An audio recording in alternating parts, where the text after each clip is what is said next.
hacer felices a los ciudadanos, exhortándolos a vivir rectamente, ¿no? O sea, al comienzo de Hippias Mayor, otro diálogo de juventud, Platón vuelve en el contexto de la caracterización del saber enciclopédico del sofista homónimo, a traer a colación el tema de la participación o no en la esfera pública, ¿no? Recuerden que Sócrates se alejó, lo que nos contaba un poco la apología es cómo Sócrates se alejó de la esfera pública, ¿sí? De la esfera de la política, porque él sabía que si realizaba su actividad de mejoramiento dentro de la política, probablemente moriría o sería asesinado, lo cual a final de cuentas sucedió, pero él pensaba que así pudo hacerlo durante más tiempo. Esta cuestión de que veíamos la escena anterior entre el carácter de la vida pública y la vida privada, ¿no? Sócrates traza, en efecto, una fuerte contraposición entre los antiguos y afamados sabios, ¿no? Los antiguos sabios de la antigua Grecia, ¿no? Pítaco, Pías, Tales, Anaxágoras, y los sofistas, en lo que respecta a su actuación en términos públicos y privados, ¿no? Dice, mientras que aquellos, según Sócrates, se mantuvieron alejados de los asuntos públicos, o sea, los antiguos, los grandes sabios de la antigüedad, estaban alejados de la vida pública. Y eran sabios, pero alejados de ese tumulto de la democracia, de la vida pública, ¿no? Sí, y los sofistas, dice, estos se mostraron más hábiles para desempeñarse en ambas actividades, tanto en la pública como en la privada. Lo que patenta, dice, desde la óptica de Hipias, la inhabilidad de algunos antiguos sabios. Esta capacidad, dice, para actuar simultáneamente en el ámbito público y privado, aparece atestiguada por Sócrates cuando señala que los grandes nombres de la sofística, ¿no? Gorgias, Pródico, Protágoras, Hipias, solían desempeñarse en misiones públicas como embajadores, o sea, iban de ciudad en ciudad, ante el pueblo o en el consejo, ¿no? A través de discursos y en términos privados, dando sesiones de exhibición y lecciones a los jóvenes, por lo que obtenían, digamos, unas grandes cantidades de dinero, ¿no? En un tramo marcadamente irónico y siguiendo el parecer de Hipias, esto es el diálogo de Hipias Mayor, Sócrates termina por concluir la inferioridad, dice, y hasta el aspecto ridículo que revisten los antiguos sabios en comparación con los de ahora los sofistas, ¿no? O sea, que se ven inferiores los antiguos sabios frente a los sofistas. Y dice Sócrates lo siguiente, así también debemos decir que vuestro arte de sofistas ha avanzado y que son inferiores a vosotros los antiguos sabios, ¿no? Me parece que con esto se aportas un buen testimonio de la sabiduría de los actuales en comparación con la de los de antes. Y es opinión de muchos que el verdadero sabio debe ser sabio para sí mismo y que por tanto el sabio es el que más dinero gana. Está siendo irónico Sócrates en este caso. Está siendo irónico al respecto. Esta misma, porque realmente Sócrates no piensa que el que más dinero gana es el más sabio. Está siendo irónico. Está llevando al ridículo la afirmación de Hipias, ¿no? Que como ellos son sofistas y tienen pues más gente, ganan más dinero, pues obviamente son más sabios que los antiguos sabios de la antigua Grecia. Siendo irónico, una herramienta del discurso socrático suele ser este marcado sarcasmo, ¿no?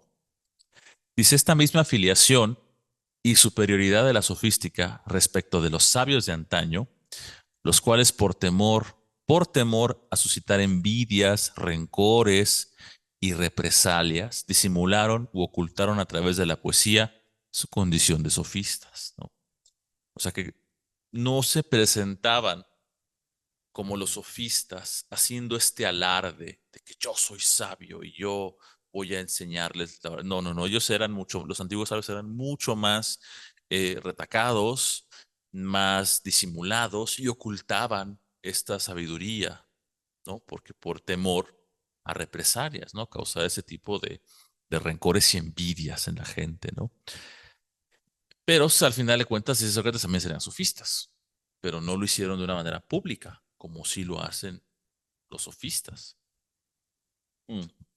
Puede leerse también por boca de Protágoras en el mismo diálogo que lleva su nombre, de ahí que éste se considere allí superior a tales sabios, puesto que a diferencia de ellos, dice, él reconoce abiertamente, sin disfraces o disimulos, ser un sofista que busca educar a los hombres. ¿Sí? Pero sabemos, dice, por las referencias que se desprenden de los diálogos tempranos de Platón, que para Sócrates no se trata de actuar pública o privadamente y de cualquier modo y a cualquier precio con vistas únicamente a lograr la aprobación o la estimación de la multitud, ¿no? O sea, el verdadero sabio no le interesa lograr esto, ¿no? La aprobación y la estimación de la mayoría, ¿no? Esto se interesa a los sofistas, ¿no?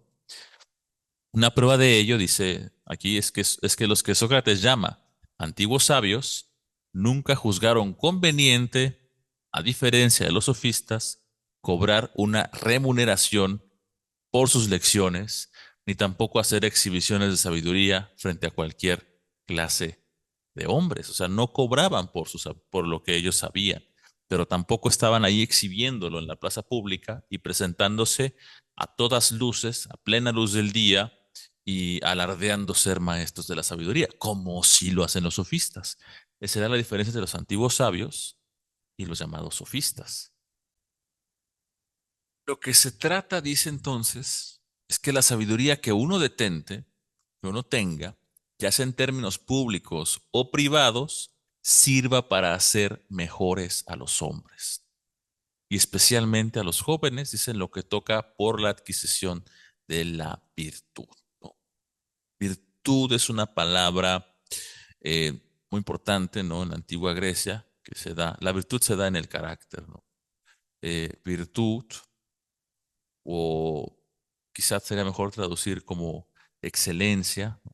Es una especie de excelencia al realizar una función, la virtud o arete, la arete. Eso sería lo que buscaría la política, ¿no? Desarrollar, estar preocupado el político por desarrollar la virtud en los ciudadanos, ¿no? Entonces, em, creo que esa es un poco la idea, ¿no? Desarrollar la virtud en las almas de los ciudadanos y claramente Platón está haciendo una crítica al sofista, ¿no? Está pensando que los sofistas no promoverían, no serían los verdaderos políticos, ¿no? En ese sentido. Dice esta preocupación que podríamos decir, la preocupación por la virtud, porque es la virtud, cómo se adquiere, representa, dice aquí el autor, el leitmotiv de su pensamiento político. Entonces, el pensamiento político de Platón está en relación con el tema de la virtud. Es el leitmotiv, es un tema que aparece en muchos diálogos y de diversas maneras, ¿no? El tema de la virtud. Y dice en sus diferentes etapas, le permite a Platón subrayar los vicios, ¿no? A los que sus ojos no solo afectan a la política tradicional ateniense, sino también, dice, a los sofistas en general, los cuales, si bien se autodenominan sabios, en cuanto decían ser capaces de dominar mejor que nadie las más valiosas enseñanzas para la virtud, por medio de pues, altos honorarios, cobraban caro, son, en opinión de Platón, dice, pseudofilósofos.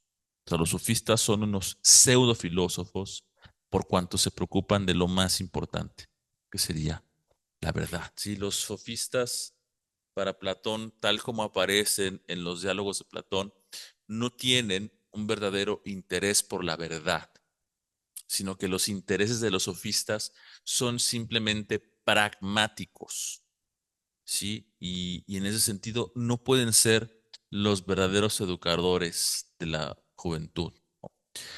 Tampoco, por cierto, mejorarían el alma de los ciudadanos, ¿no? Lo que hasta ahora Platón deja en claro por boca de Sócrates, desde la apología que vimos un poco en la lección anterior, y con más fuerza a partir de los próximos diálogos, es su firme negativa a que ese lugar de formación ético-política del ciudadano sea ocupado por la generación de sofistas contemporáneos a Sócrates, ¿no? O sea, él está en contra de la sofística. Sí, Platón está en contra, al igual que Sócrates, de los sofistas por las consecuencias ético-políticas que puede tener en, en el alma y en la sociedad de los ciudadanos, ¿no? Como Sócrates, Gorgias, Pródico, dice, o bien la generación posterior de discípulos, ¿no? Muchos de ellos, que también menciona Platón en sus diálogos, ¿no? Como Polo o Menor. O sea, ni los sofistas, estos grandes sofistas de la antigüedad, ni tampoco los discípulos de los sofistas pueden ser los encargados de educar a la juventud. Dice, una vez, dice, descartado que los sofistas constituyan realmente ese sujeto que puede llegar a hacer mejores a los hombres,